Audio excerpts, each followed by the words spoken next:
I want to thank Carolyn for taking the kids out today.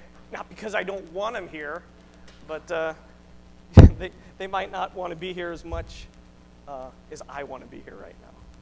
So I hope you're doing well today. It's kind of a fun week, right? We had the teen Bible study last night. I was surprised how many kids have school this week. Our kids are blessed to have no school, so they get the full week break. But you know, a lot of the kids here are still in school, but it feels like a holiday already. Just a time off and looking forward to some time with the family. I want to talk to you today in continuing on where we began 2 weeks ago and talking about Joseph and the life of Joseph. So if you could turn with me to the book of Genesis. We're going to pick it up here in chapter 40 today. But 2 weeks ago when I had the opportunity to speak, we talked about the life of Joseph. And that sermon is online if you want to go back and listen to it. If you weren't here, want to catch up on where we are today. But the life of Joseph, what an interesting life. Here was a young man who loved his father, who his father greatly loved. This was the one who his father loved so much his brothers hated him. He was special to Jacob. And Jacob loved him. And so his brothers hated him. And God gave Joseph dreams, and he shared those dreams with his family. And it only made them hate him even more. Because basically he had a dream, a vision from God of what would happen. And he had the dream twice of his brothers bowing down to him, their sheaves, and his stars bowing down to him.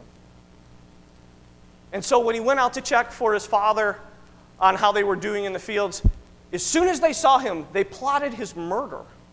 They plotted to kill their own brother. Now, Reuben said, no, we can't do that. So they threw him into this pit that they said was without water, this pit where he was all alone and that there was nothing in the pit.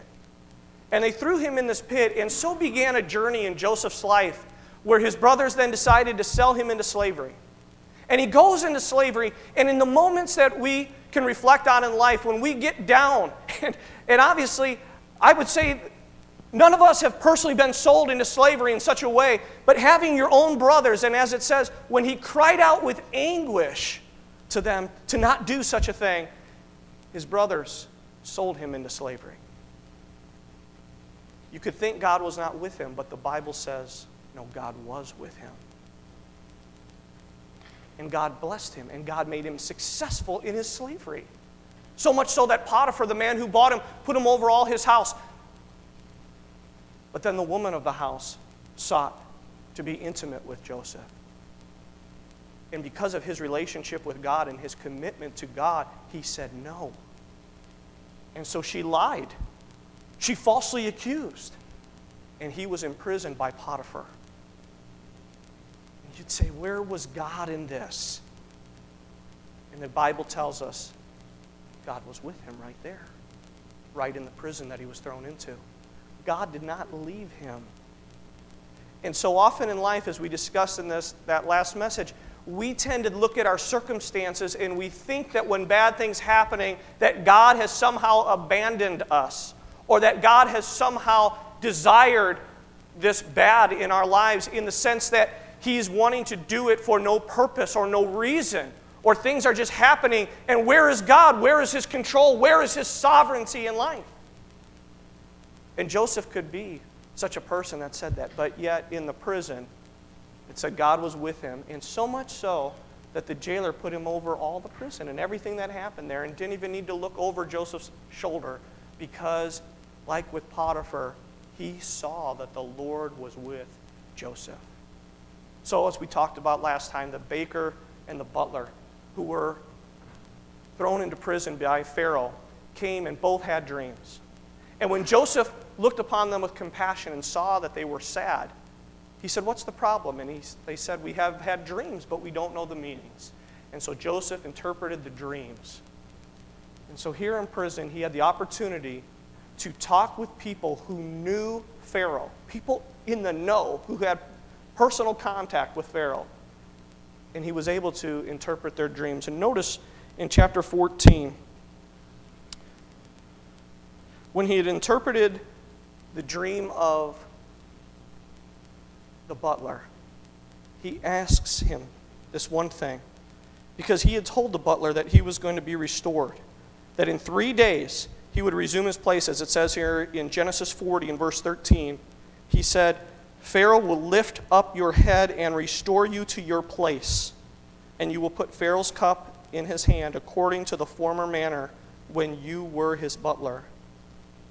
But notice this, but remember me when it is well with you, and please show kindness to me. Make mention of me to Pharaoh and get me out of this house. For indeed I was stolen away from the land of the Hebrews, and also I have done nothing here that they should put me into the dungeon or the pit, as it could be said. Done nothing. So often in life, we're in that spot, aren't we? We feel like we didn't do anything, but we're in this pit. We didn't belong to be here. Because what are the jokes, right, about people in prison? What did you do to get here? I didn't do anything, right? I'm innocent, right? Prisons are full of innocent men. But here's Joseph proclaiming his own innocence, but as we know, he was innocent. He was in prison unjustly. And he's looking at this opportunity as a way to get out. Now, what's so interesting is he's thinking, this is how God's going to deliver me. This is how I'm going to get out. When you talk to Pharaoh, let him know what's going on. Let him know who I am and how I told you all these things. But notice what happened. So it was that the chief butler was restored in verse 21 and began his butlership again. And he placed the cup in Pharaoh's hand, but he hanged the chief baker as Joseph had interpreted to them. Yet the chief butler did not remember Joseph, but forgot him. He forgot. He wasn't appreciative. He wasn't thankful. It wasn't the time. Whatever the reason, he didn't remember. And now notice the first verse of chapter 41. And then it came to pass at the end of 2 full years. I want you to think about the timing that's going on in Joseph's life. From the age of 17 to be sold into slavery, and then in his slavery to have success, and then to just be brought lower into prison, and then to be going through prison and being given authority and some success. And now here's his opportunity to have a word with someone in the know with Pharaoh, someone who could help get him out of the pit, as the butler also was going to have his head lifted up and be restored to serving Pharaoh. Here was his opportunity, and it's smashed. Now, when we look at the life of Joseph, there are opportunities here that any of us could honestly say he had reasons, humanly speaking, to be very upset about what was going on in his life, to be angry about it, to reject God in it. And we're celebrating Thanksgiving this week. And one of the children, Shayna, I believe, read 1 Thessalonians 5:16 to 18. Which says, in everything give thanks. In everything give thanks.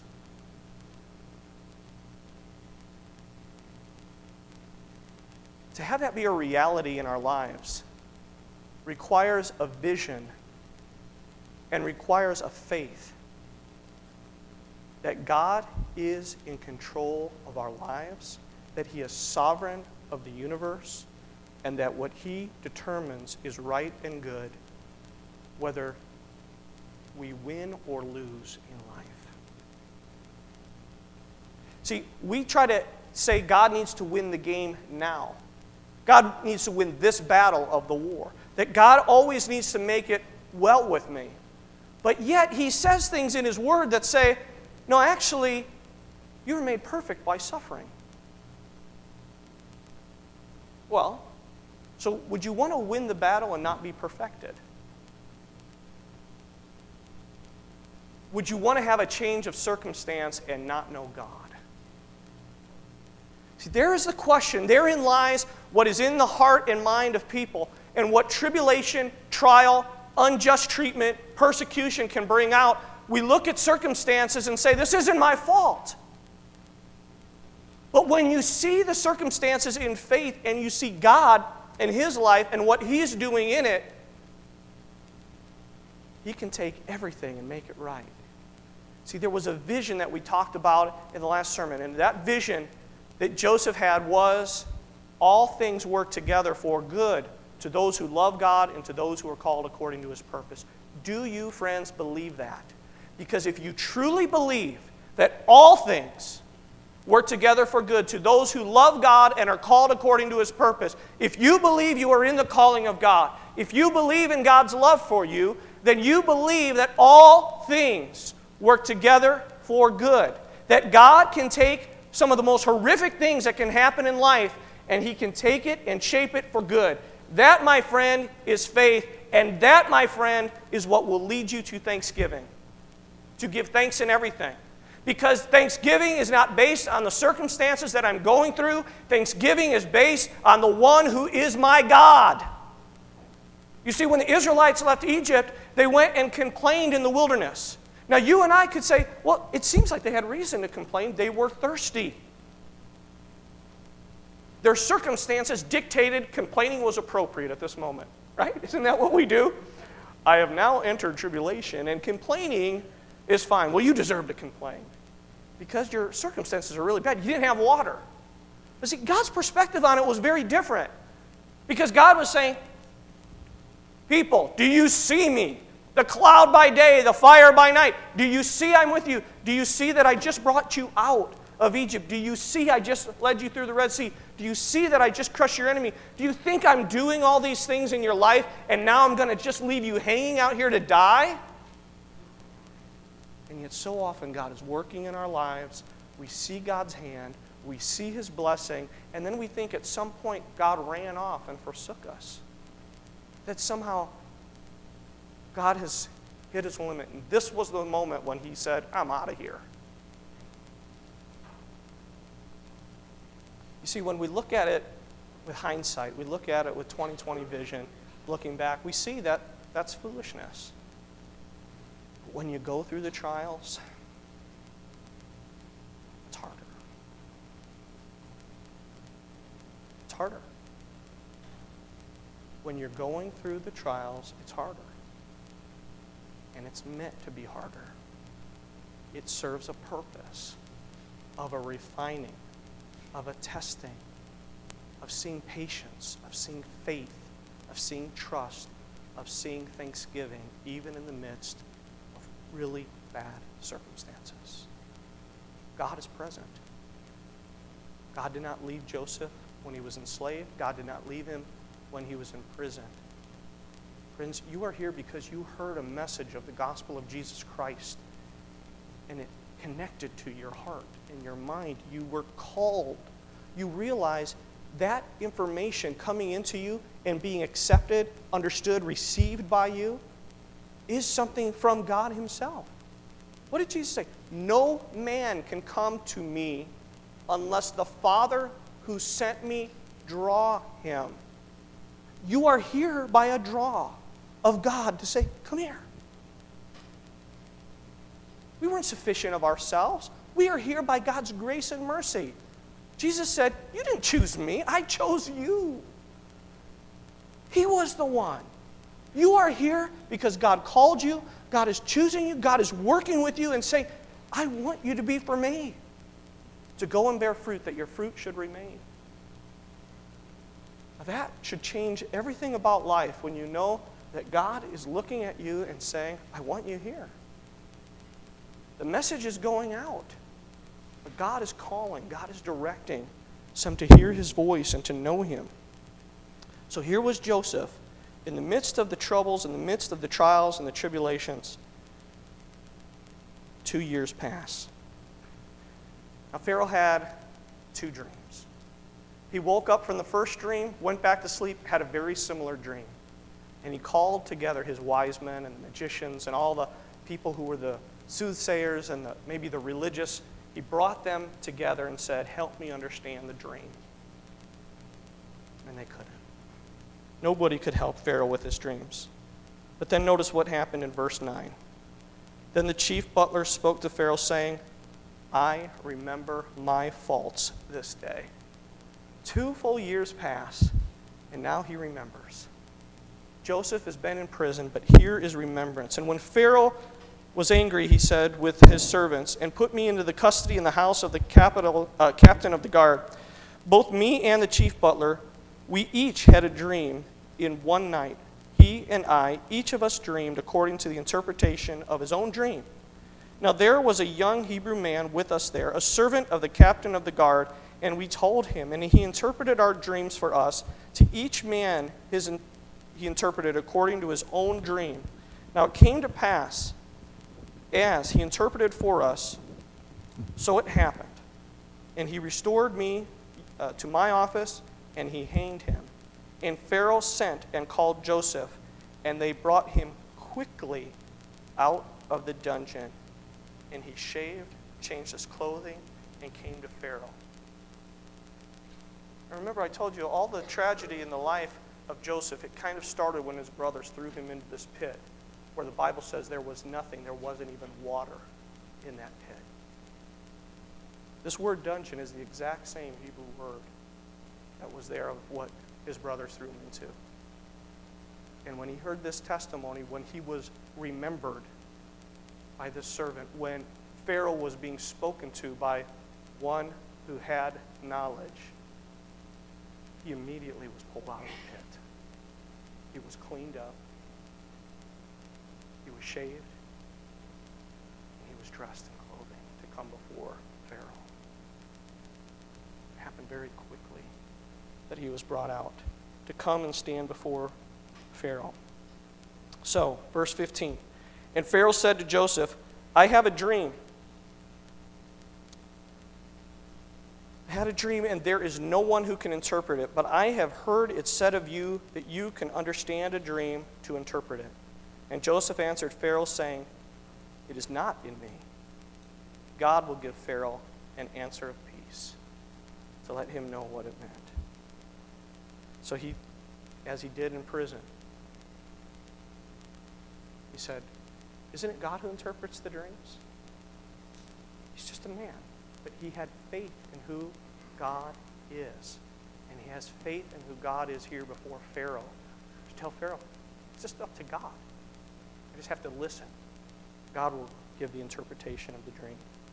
Then Pharaoh said to Joseph, behold, in my dream I stood on the bank of the river, and suddenly 7 cows came up out of the river, fine-looking and fat, and they fed in the meadow. Then behold, 7 other cows came up after them, poor and very ugly and gaunt. Such ugliness as I have never seen in all the land of Egypt. And the gaunt and ugly cows ate up the first 7 of the fat cows. And when they had eaten them up, no one would have known that they had eaten them, for they were just as ugly as at the beginning. So I woke. And I saw in my dream, and suddenly 7 heads came on one stalk, full and good. And behold, 7 heads withered, thin, and blighted by the east wind sprang up after them. And the thin heads devoured the 7 good heads. So I told this to the magicians, but there was no one who could explain it to me. And Joseph said to Pharaoh, the dreams of Pharaoh are one. God has shown Pharaoh what he is about to do. The 7 good cows are 7 years, and the 7 good heads are 7 years. The dreams are one. And the 7 thin and ugly cows which came up after them are 7 years, and 7 empty heads blighted by the east wind are 7 years of famine. And this is the thing which I have spoken to Pharaoh. God has shown Pharaoh what he is about to do. Indeed, 7 years of great plenty will come throughout all the land of Egypt. But after them 7 years of famine will arise, and all the plenty will be forgotten in the land of Egypt, and famine will deplete the land. So the plenty will not be known in the land because of the famine following, for it will be very severe. And the dream was repeated to Pharaoh twice, because the thing is established by God, and God will shortly bring it to pass. Now therefore let Pharaoh select a discerning and wise man, and set him over the land of Egypt. Let Pharaoh do this, and let him appoint officers over the land to collect 1/5 of the produce of the land of Egypt in the 7 plentiful years, and let them gather all the food of those good years that are coming, and store up grain under the authority of Pharaoh, and let them keep food in the cities. Then that food shall be as a reserve for the land for the 7 years of famine which shall be in the land of Egypt, that the land may not perish during the famine. I want you just to think about that. And here is the king being told a dream, being given an interpretation of what's going to happen. And now he has to take action or not. There's a question in life that we have to ask. When God directs, will we follow? When God speaks, will we listen? Will we do the thing that he appoints, the thing that he chooses? Will we take the warning? Will we make the preparations? See, there's life that God gives in blessing and abundance. But here's the things that we kind of see in life, and even the way God sets things up. There are different seasons in life when things are times of harvesting, times of reaping. There are also times of winter, scarcity. God does it in the course of the cycle of life. The way he set the earth up was that we would see these principles to understand this is the way it is. And so sometimes as Christians, people say, well, I'm shocked. I seem to have these mountains and these valleys in my life.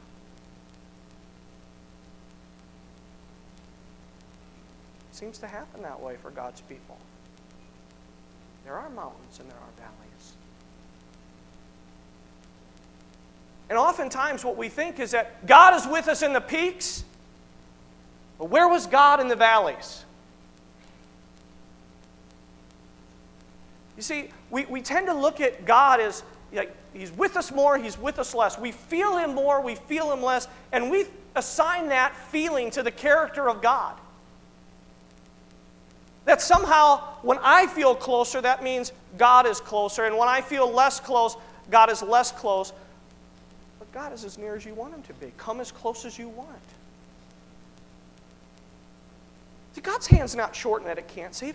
God's not away. God didn't abandon Joseph when he put him into slavery or put him into prison. The Bible declares God was right there with him.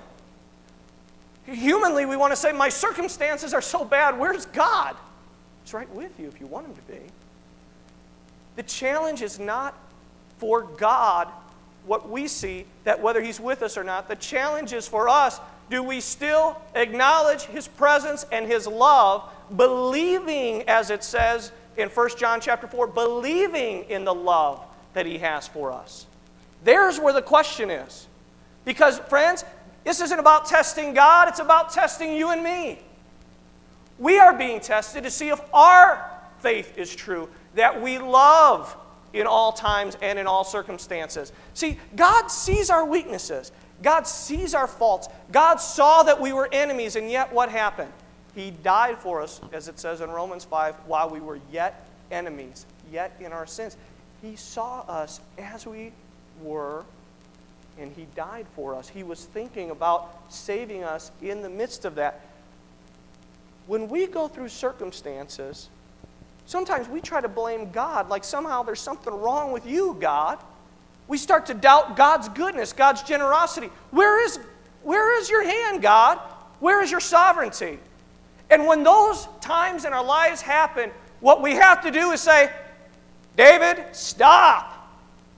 Don't you see? It's for this very moment, because what has been dredged up out of the depths of your heart through the trial and the pressure that is coming on you is the very thing that has to get dredged up to purify. What did we say? Purge my heart in the song we just sang, right? May your word, your spirit, your fire purge out all this stuff that is deeply rooted within that doesn't allow me to be faithful and thankful in everything.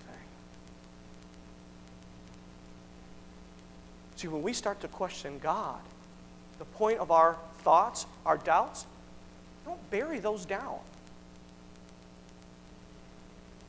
Only a foolish person would see a problem and try to cover it up. That's foolishness. If you see in your heart the doubt, if you see in your heart the unbelief, if you see in your heart, I'm questioning God, look at it.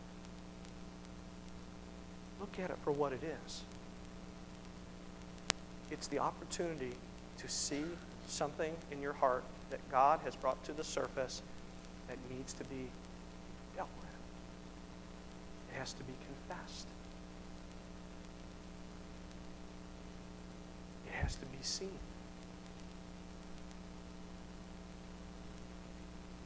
We question God's heart when we don't see Him in our trials, when what we really need to be doing is questioning our own. We need to be thinking, what's going on in me? In my heart, if I am doubting God, if I'm questioning God, if I'm not seeing God's love for me in the midst of what's happening. And guys, there are some terrible trials and terrible tribulations that go on.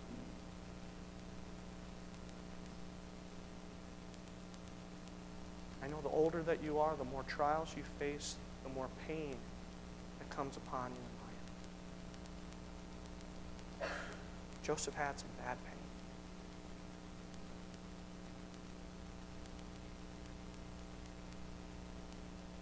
I want you to think about Jesus on the night in which He was betrayed. I want you to think about Him going into the garden with His disciples after He had been teaching them, and He says, watch with me and pray. And He goes off with a few of His disciples, and He says, now you stay here and pray. I'm just going to go off a little ways. And here's Jesus in anguish because He understands what's happening. And He understands the trial. He understands the tribulation. Here's the Creator of the universe humbling Himself before His own creation, knowing they're going to come and take Him, knowing that He's going to give His life. He's going to be unjustly accused. People that night will lie about Him in the congregation. They will give testimony against the Savior of the universe, the Creator who made them. And they will bear false witness against Him. And He is going to be quiet. Though He could call 12 legions of angels, though He could stop it, that He, the Creator, could stop it, He's going to humble Himself. But it doesn't take away what He was going through in the real. Sometimes we look at that and say, well, He was God, and He knew it'd all work out. He knew that, it would all end up fine in the end, right? Well, saints, I tell you, the same thing is true of you if you remain faithful. So believe. Do you not believe? You can say Jesus knew. I say you know. But it didn't take away pain in the moment, did it? God, who was going through this in the flesh, who came in flesh to dwell among us, it said that He was sweating as if like blood coming off of Him, the anguish. And what did He pray? 3 times He prayed, Father, with you all things are possible. If it be possible, remove this cup from me. He was asking for it to go away. I don't think that was just a charade that was happening. I think He was feeling the anxiety of everything that's going on. He says, take it from me. Please, if there's another way. With you, God, it's possible. I know. And then He says, but not my will, but yours be done.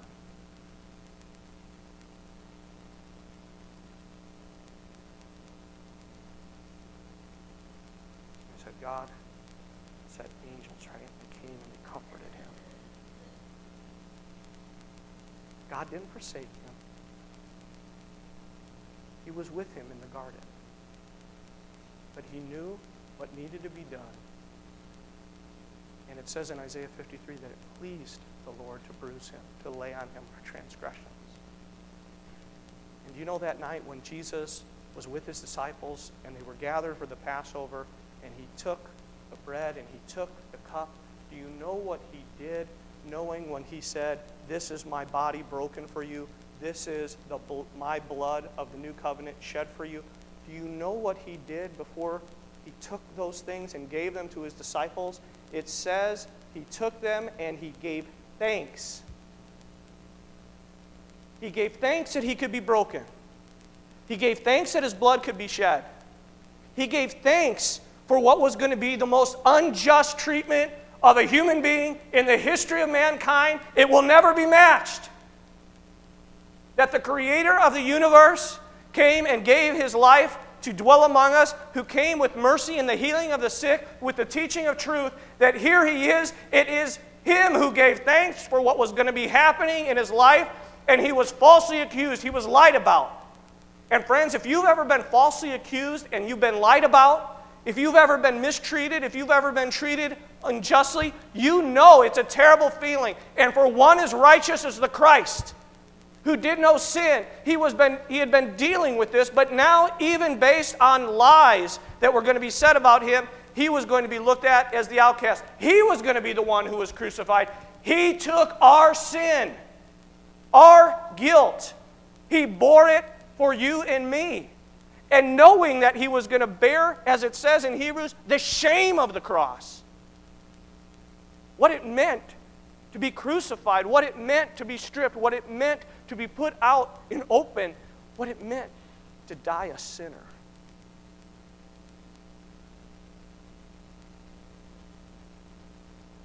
Incredible injustice, humanly speaking. God's justice, spiritually speaking. God's justice. That in him, you and I could live, you and I could move, you and I could have our being. That we could be alive in Christ forever. The worst act of injustice is something you and I sit here today thankful for.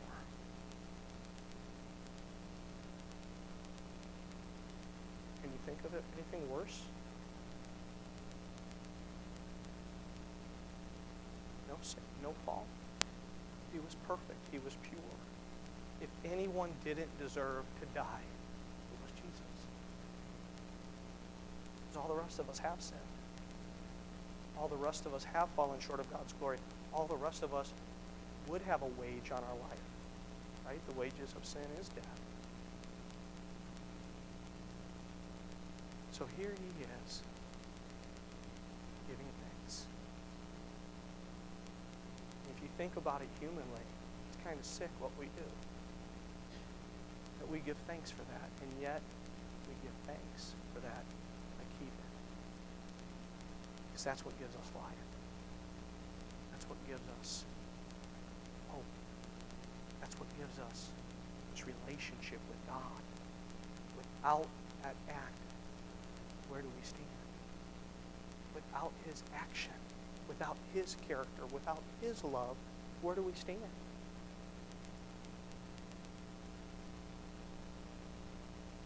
This was the example that is used to talk about in Peter. This is the example we were called to follow in this. And when we look at the life of Joseph and we see the injustice and we see the tragedies in his life, and we look at what must it have been like to be sold by all your brothers into slavery? And you're crying out, stop, don't do this, please. And they do it anyway. That had to be crushing. And here he is, all these years later, standing before Pharaoh. Through everything he went through, he'd been pulled out of the pit. And you realize that when God puts us through the trials and the tribulations and the stress and the heartache and the anguish and the affliction of life, he's doing it to bring us out of the pit, to take us out of prisons, to take us out of destructive places, so that he can raise us up. That's what God wants to do in your life. What he did through Jesus was to be able to raise us up, to trials, the tribulations, the things that we face in our lives, they are things that we can give thanks in because of who He is.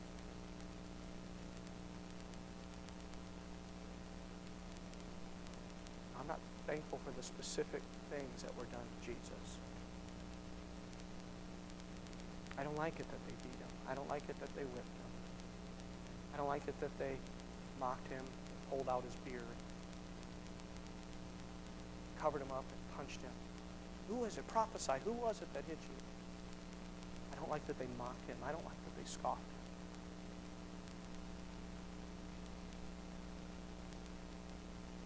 The act, it was wrong. And God made that act completely right because it was Him who was bruising His Son, Him who was laying it on Him. He was laying on Him the iniquity of us all. When seen in a human light, you can't feel that way. You must see it in a spiritual light. Your trials and your tribulations have to be viewed in a spiritual light through a God perspective and biblical perspective. Otherwise, what will happen is you will only see the injustice of it. You won't see what God is doing through it. You can miss the forest for the tree. Because if we only look at the injustice of what happens, we might just be angry with the people who did it, rather than seeing that what was done bigger. It was going to be done in spite of those people, because Christ had been crucified from the foundations of the earth. It was determined. It was planned. And there was a vision and a faith and an understanding that God the Father and Jesus had to know this. It's the same vision and faith we need to have that allows us to see God in the midst of our trials, in the midst of the heartache, in the midst of the things that we're going to. And so here is Joseph recommending to Pharaoh that Pharaoh take a wise man and officers here in verses 31 through 36. That Pharaoh would choose someone wise to store up in the good years for the bad. Notice verse 37, so the advice was good in the eyes of Pharaoh and in the eyes of all his servants. And Pharaoh said to his servants, can we find such a one as this, a man in whom is the Spirit of God? It's the third time Joseph has run into people where they said, give this guy authority. He has God in him. Potiphar, the jailer, and now Pharaoh. They all gave him authority where he was. In their sphere of rulership, where they had authority and power, all of them gave him the most authority they could because they saw God in him. They saw that even in the hardship, he was looking to God. They saw in his hardship, he was faithful. They saw something about this one. And so, verse 39, then Pharaoh said to Joseph, inasmuch as God has shown you all this, there is no one as discerning and as wise as you. You shall be over my house, and all my people shall be ruled according to your word. Only in regard to the throne will I be greater than you. That's a pretty big elevation, isn't it?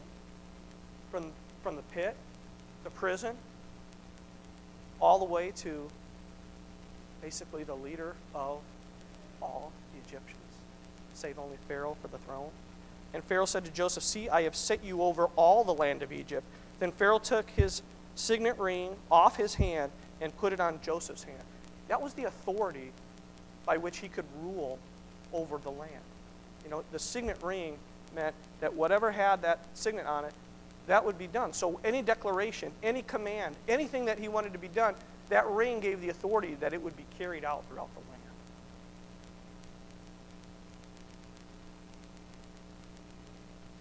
Amazing symmetry, isn't it, to Christ?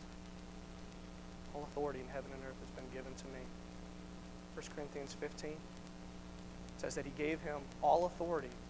But we know when he says he gave him all authority, God himself is accepted from that. But he gave him all authority. Notice this as well. So he gave him all authority. He took his signet, put it on Joseph's hand, and he clothed him in garments of fine linen. and put a gold chain around his neck. And he had him ride in the second chariot which he had. And they cried out before the Lord, "Bow the knee." So he set him over all the land of Egypt. It's amazing, isn't it? And you really grasp what this is saying? That this powerful Pharaoh of the country that maybe at the time was the most powerful in the world is saying to this one, "You're second in command over everybody else." I mean, what power this is, what an amazing thing that is happening in his life. So Pharaoh said to Joseph, "I am Pharaoh, and without your consent, no man may lift his hand or foot in all the land of Egypt." And Pharaoh called Joseph's name Zaphnath-Paneah. And that means for God speaks and he lives. God speaks and he lives.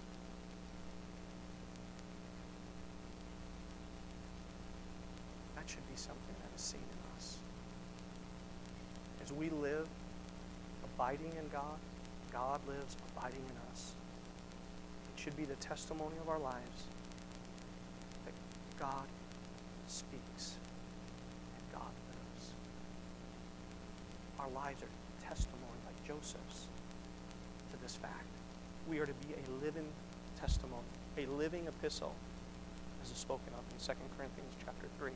We are the living epistle, written by the Spirit of God. And he gave him as a wife Asenath. And you'll have to excuse me. There's such a shadow in here, I can't read my own Bible. The daughter of Potiphar, priest of On. So Joseph went out over all the land of Egypt. And Joseph was 30 years old when he stood before Pharaoh, king of Egypt. How long did his trial last? 13 years. He was 17 when he was put into the pit. He is 30 years now as the one who was elevated and raised up. It's a long time, isn't it? It's a long time, 13 years. And Joseph went out from the presence of Pharaoh and went throughout all the land of Egypt. Now in the 7 plentiful years the ground brought forth abundantly. So he gathered up all the food of the 7 years which were in the land of Egypt, and laid up food in the cities. He laid up in every city the food of the field which surrounded them. And Joseph gathered very much grain, as the sand of the sea, until he stopped counting, for it was immeasurable. And to Joseph were born 2 sons before the years of famine came, when Asenath, the daughter of Potiphar, priest of On, bore to him. And Joseph called the name of the firstborn Manasseh. Why? For God has made me forget all my toil and all my father's house. So the name means making forgetful. And the name of the second he called Ephraim. He says, for God has caused me to be fruitful in the land of my affliction. God has caused me to be fruitful in the land of affliction. I want you to think about that in terms of what was born to Joseph in his sons and the names of his children. To think, here is this man of faith, and in his son, he's thinking of what God did. What God did. See, sometimes in life when you start to get the power, you start to get elevation, it's easy to forget God, isn't it? God warned about this in the book of Deuteronomy. He said, you know, you're going to go into these lands and you're going to be blessed. You're going to have vineyards you didn't sow for yourselves. You're going to have wells that you didn't dig. You're going to live in houses you didn't build. And he said, no, when you go there, lest you forget who it was that gave you these things. Joseph remembered God in his affliction, and he looked to him. And Joseph, in his success, is thinking about God. We can't miss this lesson of Joseph. It is an example that God has laid out for us, that in his affliction, he remembered his God, and in his prosperity, he remembered his God. And notice what he says, for God has made me forget all my toil in all my father's house. The pain that he had with his brothers How long did that stay with him? The hurt of that. Every day in his slavery. All that time thinking, how did I get here? Why am I here? I didn't do anything. This was out of my control. All the affliction of it that he dealt with. He says, God made me forget it. But not only did God take him to a place through the affliction to make him forget, but he says, but in the very affliction, he says, God bless me. God bless me.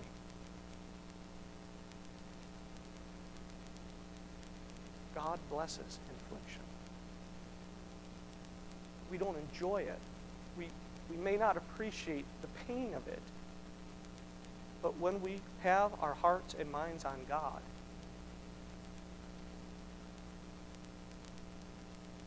He blesses through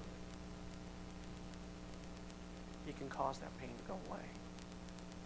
I remember a time in my life, it's amazing, as I was reading these verses and contemplating again, talking about these verses today. I have a friend that I confessed a lot of things to back in 1999. I was going through some really trying times, and I was talking to my wife, and I had a business counselor that I was talking to, and it was tough. I mean, Stephanie and I thought we were losing our work. We had just moved to California. We thought we were losing a job, a house that we had just bought. You know, it's those moments where you think, how am I going to live?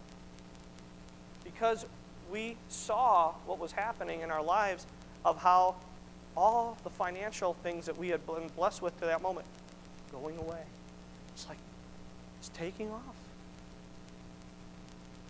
And what's amazing, from 1998 to 2000, every single person I worked for, which was many, as in several hundreds of people, they all dismissed it. Every one of them.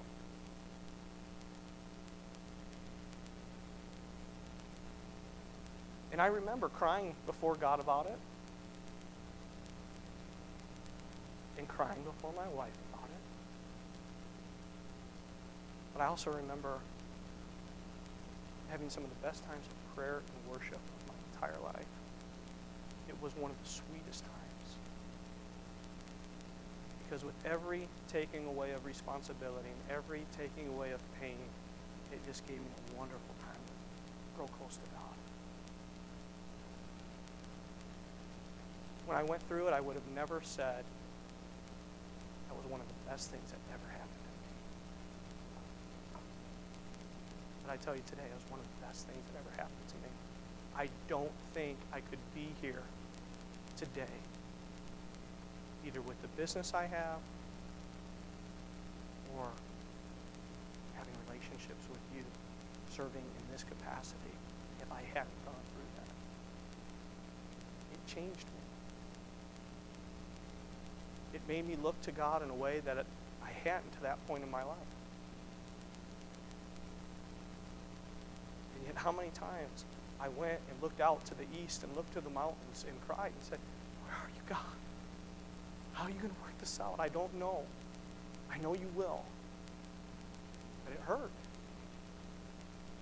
I went through relationship issues through it. I went through a lot of things through that time. It was such an amazing thing. The person I counseled with makes fun of me because you remember I came to him and I was looking to get a restaurant chain that had 17 restaurants. And I'm like, I need this one. I need it so badly because I don't know how I'm going to make it, pay the bills with what's happening in my business if I don't receive this. And we sought God, and Stephanie and I prayed out to God, and we sought so earnestly for God to bless us. Just to work for 17 restaurants. And the day I got that account, I will never forget, because I ran out of my office, and Stephanie was there, and we just completely just embraced and hugged and cried and rejoiced before God, because I got 17 restaurants. I say 17, maybe you'd say, well, that's a pretty good amount. Well, God took the 17, it's like over 1,200 now. He did a lot from that little beginning.